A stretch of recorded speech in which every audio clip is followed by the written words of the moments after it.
my name's Ricky. When this happened, I was 30 years old. I went hunting that night not because I needed to, but purely for fun. There's just something about hunting at night, especially in the winter, that always puts me at ease. The silence is so deep it almost feels unreal, like it doesn't belong to this world. It's one of those simple things I've always enjoyed. You can call me weird, but I never get tired of that kind of quiet. There are plenty of reasons I prefer winter, but one of them is as simple as the snow itself. Snow is beautiful. What I love most is that you're never truly in complete darkness, even long after the sun has set. Moonlight reflecting off the snow gives everything this pale, washed-out glow, like day and night are bleeding into each other. That night, the moon was almost full, and it made the whole scene feel even more surreal. I drove out alone to the base of a mountain surrounded by a thin stretch of forest. It was far from any towns, rarely traveled, and almost never visited during winter. The entire drive, I didn't see a single other vehicle. No house lights, no signs of life, just my own tire tracks cutting through the snow-covered road. I parked in the nearest open area a vehicle could reach. I turned off the engine and instantly the world felt dead. No motor humming, no strong wind. Just a heavy silence pressing against my ears. I stepped out of the car and stood there for a moment, letting my eyes adjust to the moonlight. The forest in front of me looked calm. Too calm. I put on my hunting gear, double-checked that everything was ready, and started walking into the trees. Every step I took left a clear imprint in the untouched snow. The cold air stabbed at my face and filled my lungs, but it was a sensation I was used to. The first few minutes felt normal, even peaceful. No animal sounds, no movement between the trees, just the muffled crunch of my own footsteps. But the farther I went, the more I could feel that this silence was different. Not just quiet, empty. Like there wasn't a single living thing that was supposed to be there besides me. I tried to ignore the feeling and kept moving, following a natural path toward an area where game usually passed through. In my mind, the night was going to end like all the others. A few hours in the woods, then heading home with a clear head and a calm mind. I had no idea that just a few steps ahead, I was about to find something I never should have come across.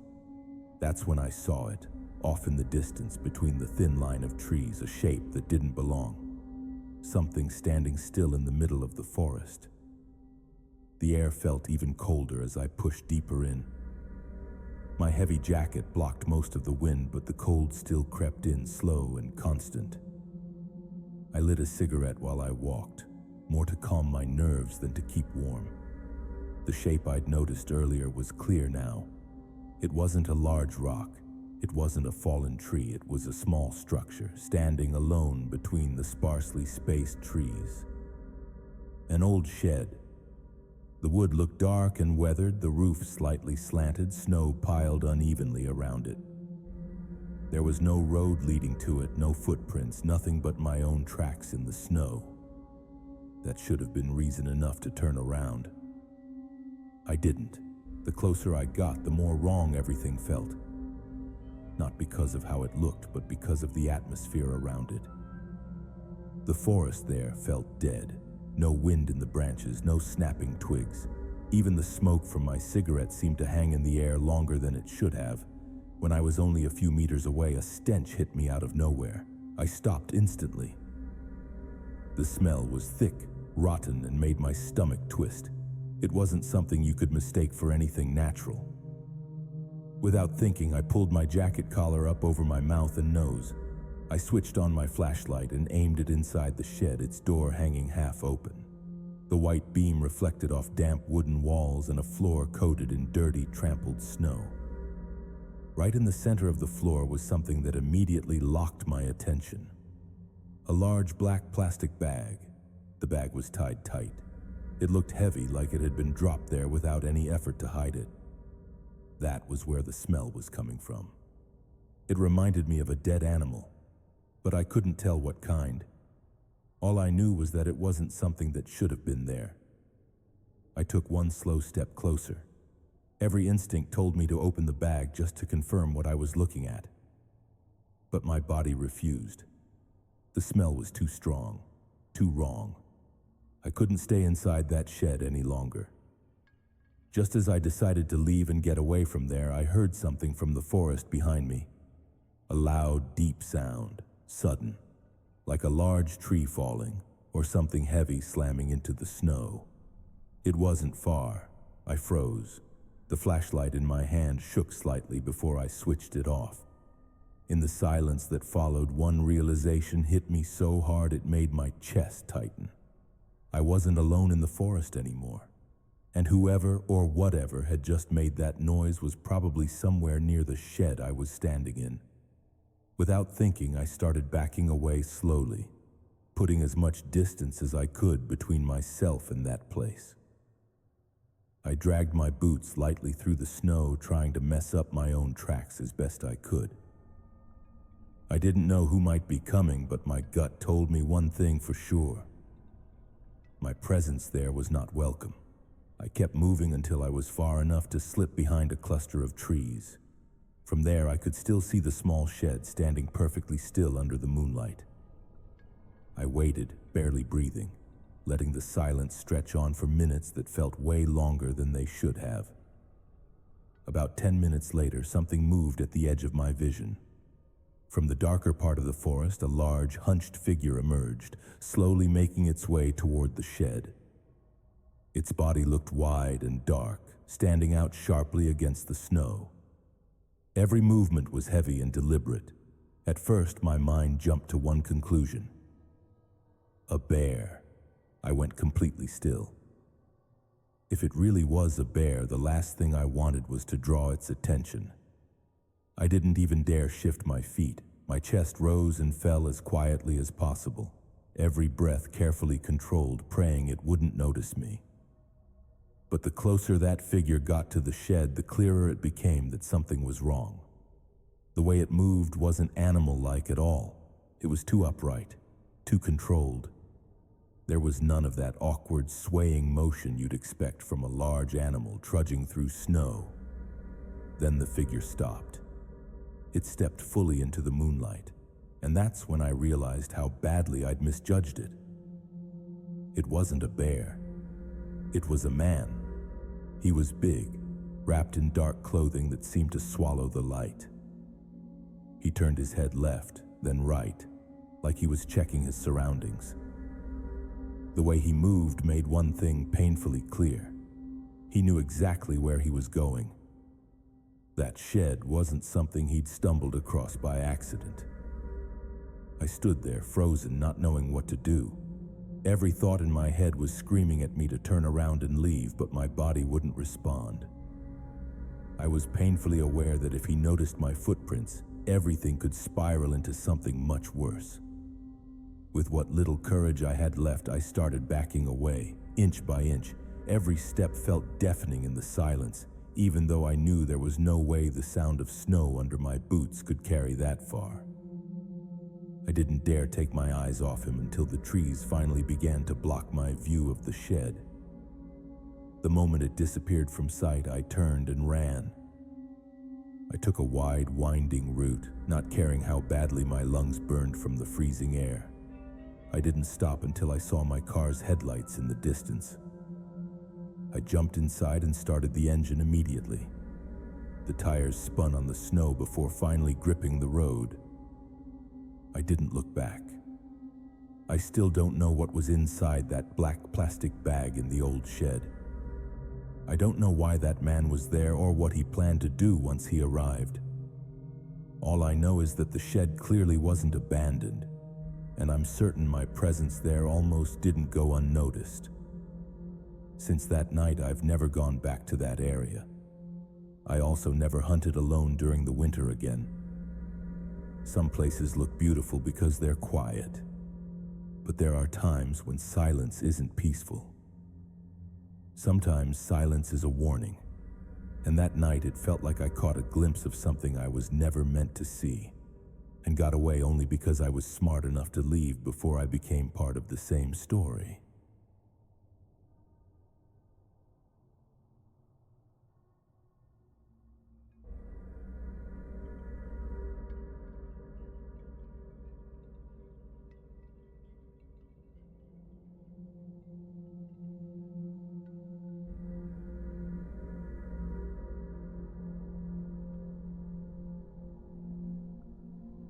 My name is Justin. When this happened, I was 23 years old. This took place in January of 2021, right in the middle of winter, one of those winters that felt colder and quieter than usual. I didn't live in a busy suburban area. The houses in my neighborhood were spaced pretty far apart, separated by empty land and large wooded areas. During the summer, it felt peaceful and calm. But in winter, the atmosphere completely changed. The trees looked dark and stiff. The roads were empty, and every sound carried farther because there was no activity at all. That day, my parents were out of town and planned to come back late at night. Snow had been falling since the afternoon, and by evening it was coming down even heavier. The road in front of the house was completely empty. No cars, no people, just white snow and silence. I spent most of the night in my bedroom, laying on my bed and watching YouTube. The lights were on, my door was closed, and I felt pretty safe. I'd been home alone plenty of times before, so I wasn't really worried about anything happening. Around 9:30 p.m., something caught my attention. I heard a sound coming from outside the house. At first it was faint, like footsteps being muffled by the snow. I paused the video and sat completely still, trying to make sure I wasn't just imagining it. Then I heard it again, a little clearer this time, coming from the front of the house. I got up from my bed and walked over to the front window. Slowly, I lifted the curtain and looked outside. The snow was still falling hard and visibility was terrible. I could barely see more than a few feet ahead. I stood there for a couple of minutes. There was no one there. My first thought was that maybe my dad had come home earlier than planned. But there was no car parked outside and the road was still empty. No moving shadows, no engine noise. I tried to think logically. Maybe it was a neighbor walking by. Maybe a branch snapping or snow sliding off the roof. In weather like that, even small sounds can seem closer than they really are. I closed the curtain and went back to my room, trying to ignore the uneasy feeling starting to creep in. I turned my video back on, though without realizing it, I had lowered the volume. Some time passed and the house became quiet again. Too quiet. That's when I realized something. The sound I heard earlier hadn't come from the front of the house. It wasn't lined up with the window at all. It was deeper, like it was coming from the back of the property. I sat completely still on my bed, staring at my closed bedroom door. My feelings started to change, not panic, but alertness. I was still sitting there when I heard the sound again. This time it was closer and there was no way to ignore it anymore. It wasn't footsteps on the road. It was a heavy scraping noise coming from the back of the house, like something dragging against a hard surface, stopping, then starting again. The house suddenly felt much bigger and emptier than it ever had before. I shut the video off completely and slowly stood up. Through the crack in my bedroom door, the hallway leading to the living room was dark. I rarely turned those lights on at night, and right then the last thing I wanted was to draw attention by flipping a switch. I quietly opened my bedroom door and stepped into the hallway. Every creak of the floorboards made me hold my breath. I stopped at the end of the hall just before the living room and kitchen. From there, I could hear the sound clearly. It was coming from the back door. I peeked toward the kitchen, and that's when my body went stiff. Standing just outside the back door, part of it made of glass, was a man. His upper body was completely shirtless, his skin looking pale under the dim light outside. He was only wearing shorts, which made no sense in the freezing cold of that night. He was standing extremely close to the door, his hands moving erratically. Every few seconds, he would pull on the door handle, then shift over to the side window, trying to pry it open with something I couldn't clearly see from where I was standing. His movements were rushed but forceful, like he didn't care how much noise he was making. The moment I saw him, my chest tightened. I didn't move right away. I just stood there, feeling the blood rush through my body, my heart pounding so hard it felt like it might give me away. Then the worst thing happened. He stopped moving. Slowly, he lifted his head and looked toward the inside of the house. Even though the living room was dark, I was close enough to the kitchen that my silhouette faintly reflected in the glass. For a brief moment, our eyes met. There was no anger or panic on his face, just a blank stare that lingered for way too long. Without thinking any further, I slowly backed away, then turned and walked quickly back to my room. I closed my bedroom door as carefully as I could and immediately locked it. My hands were shaking as I turned the lock, and I had to hold my breath to keep from making any noise at all. I turned off the bedroom light and sat down on the floor, my back pressed against the wall next to the door. From there, I could still hear sounds coming from the back of the house. That scraping noise continued every now and then, mixed with light, uneven tapping. One thing became painfully clear. He knew I was inside the house. I stayed sitting on the floor, my back against the wall, holding my breath every time a sound came from the rear of the house. My phone was clutched tightly in my hand, its screen glowing dimly against my palm. I knew I couldn't just sit there and do nothing. With shaking hands, I called my dad. When he picked up, I tried to explain what I had seen as clearly as possible, even though my voice was unsteady. I told him there was a man behind the house, half naked, trying to get inside. My dad didn't say much. He just told me they were already on their way home and would be there in about 25 minutes. I ended the call and went back to sitting still, staring at my locked bedroom door. Time moved painfully slow. Every minute felt like 10. Every so often I'd hear that scraping sound near the kitchen, and then everything would go quiet again. I had no idea if the man was still trying to break in, or if he was just standing out there waiting. I didn't dare look. I didn't dare move. I just waited. Eventually, I heard the sound of a car engine in the distance. It got closer and closer until it finally stopped right in front of the house. I crawled over to my bedroom window and peeked out through a small gap in the curtain. The headlights lit up the snow-covered yard, and I immediately recognized my dad's car. I could see my mom sitting in the passenger seat. Even then, my body still felt frozen. I didn't leave my room. Not until I heard footsteps moving around inside the house. A moment later, I heard the front door open, followed by footsteps I immediately recognized. There was a soft knock on my bedroom door, then my dad called my name. I opened it and stepped out, my legs still feeling weak beneath me. We walked together toward the kitchen and the back door. When my dad turned on the lights, my stomach dropped. The back door was already open. The lock was broken and the frame was clearly damaged, showing obvious pry marks. Freezing air rushed into the house, carrying the smell of snow and wet earth with it. There was no one outside. My dad immediately checked around the house and the wooded area behind it, but he didn't find any sign of the man. Any footprints in the snow had already been covered by a fresh layer that kept falling the entire time. Nothing was missing. There was no other damage besides the back door. That somehow made it all feel worse. The man hadn't come to steal anything. He hadn't come because he was at the wrong house.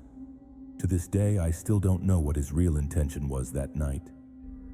All I know is this: if my parents had been just a few minutes later, or if he had managed to force the door open any faster, what happened might not have ended with fear alone. That night only happened once. It didn't continue into the next day.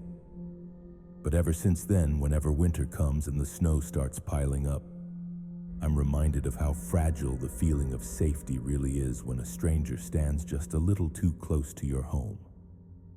And in a remote place like where I lived, silence isn't a sign that everything is okay. Sometimes it just means there's no one around to hear when something is very wrong and it's trying to get inside.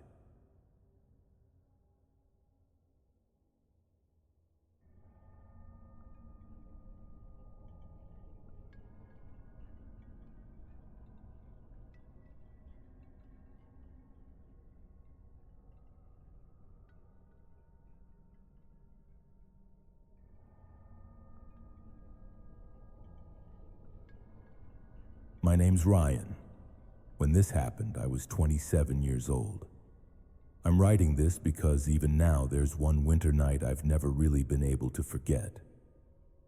I decided to take a solo trip to a remote mountain area in Colorado to go skiing. The goal was simple: to get away from the city, the noise, and people in general. I rented a small cabin not far from the ski area.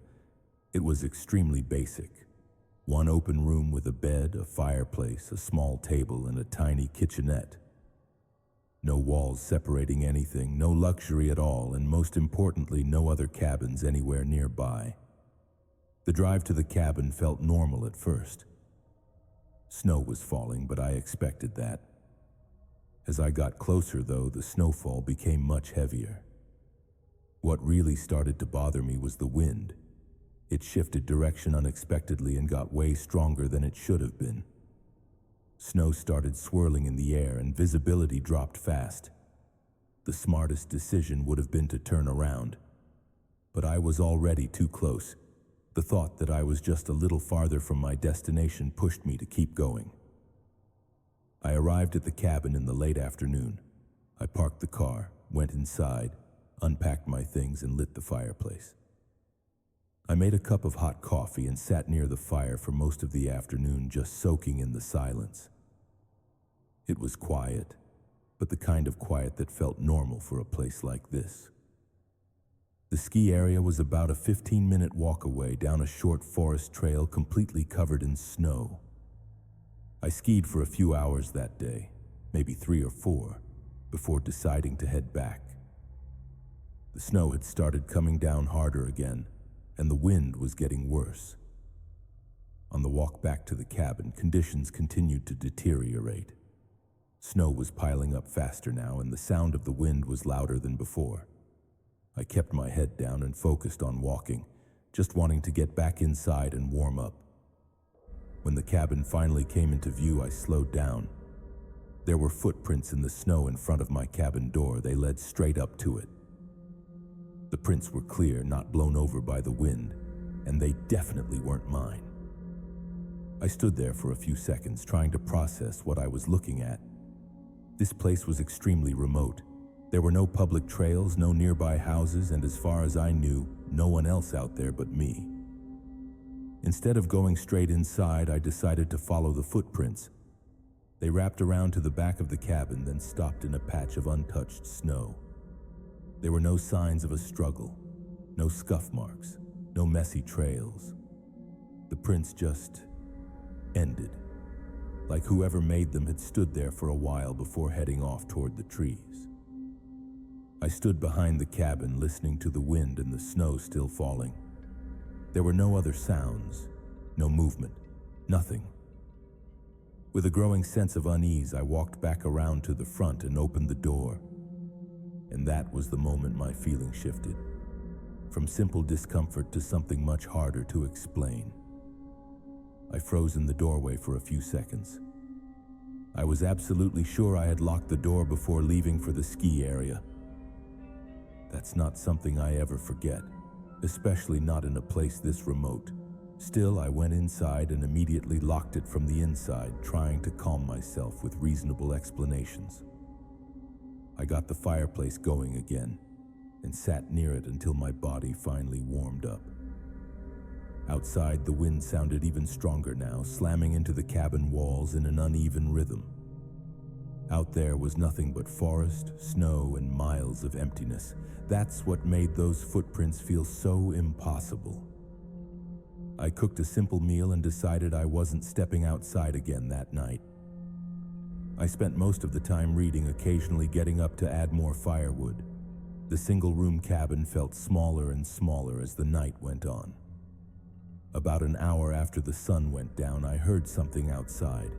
At first it was faint, like the sound of snow being stepped on, deliberately, not rushed, not random. The sound would appear, stop, then start again at regular intervals, like someone was hopping or shifting their weight on the snow. I slowly stood up and turned off the cabin light. I don't know why, but my instincts told me not to draw attention to myself. I peeked outside through the window. I didn't see anything. Snow was still falling, blown sideways by the wind. The trees stood dark and tightly packed. There were no clear silhouettes. No light, no movement I could confidently say belonged to a person. A few seconds later, the sound changed into slow footsteps. They came closer, then drifted away, then came back again. The pattern felt intentional, like whoever was out there was circling the cabin. I stayed perfectly still, holding my breath, listening to every tiny sound. The fireplace crackled softly behind me, suddenly sounding way too loud in the middle of that silence. Eventually, the footsteps stopped. For a while, there was nothing else, just wind and snow. I closed the curtains and sat back down near the fireplace, trying to convince myself I was just on edge. But the feeling that I wasn't alone never fully went away. About 15 minutes after the sounds disappeared, a false sense of calm started to settle in. The fire was still burning and there were no more footsteps outside. I sat there telling myself that whoever had been out there must have left. That feeling didn't last. I stood up and slowly approached the window again. The curtain was still partially closed. When I slid it just a little and looked outside, I immediately knew I wasn't alone. A figure was standing not far from the cabin. Its body was wrapped in thick, dark winter clothing, blending almost perfectly into the surroundings. I couldn't make out any facial details. It stood completely still, like it knew exactly where to face. I dropped down, instantly hiding beneath the window. I didn't move. I just listened. A moment later, the footsteps started again. They came closer until they stopped right against the cabin wall. Then they moved sideways, slowly, following the side of the building toward the window where I was hiding. The shadow of its body shifted faintly behind the curtain, like someone trying to look inside the cabin. There was no sound of breathing, no voice, just a presence that felt heavy and suffocating. Suddenly, the cabin door shook. Someone was trying to open it, fast and aggressive. I ran toward the fireplace and grabbed the iron poker I used to adjust the firewood. My hands were shaking, but I forced myself to stay standing. After a few more attempts at the door, the noise stopped abruptly. I waited, didn't move, didn't breathe too deeply. Then I heard footsteps moving away, this time faster. I peeked through the window and saw the figure running toward the snowy forest, disappearing between the dark trees, heading in the same direction it had come from. I didn't wait around. I shoved my things into my bag, unlocked the door, and ran straight for my car. The wind was still howling, the snow was still falling, but fear drowned out everything else. The engine turned over, and minutes later I was driving away, following the snow-covered road without looking back. I don't know who that man was. I don't know why he was there or why he came to my cabin that night. There were no signs he tried to steal anything, no attempt to communicate, just presence, observation, and an attempt to get inside. Even now, there's one thought that still bothers me the most. He came there on purpose. He knew someone was inside that cabin, and he chose to approach it in the middle of a snowstorm in a place almost no one ever passes through. I never went back to that area, and since that night I've learned that the quietest places aren't always the safest.